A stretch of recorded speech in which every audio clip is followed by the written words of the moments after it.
Ayan o, para-paraan o. Dito sa NLEX, may nagtitinda na sa sobrang traffic. Wala pa rin talagang galawan. O, 8:41 na.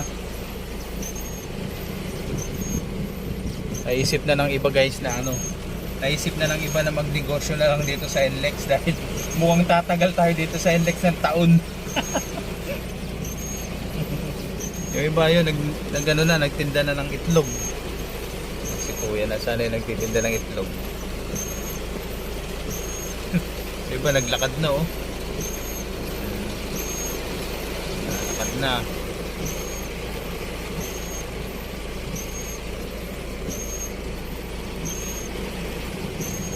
Yan ang dulot ng ano, bagyo. Nag-aagawan sa tubig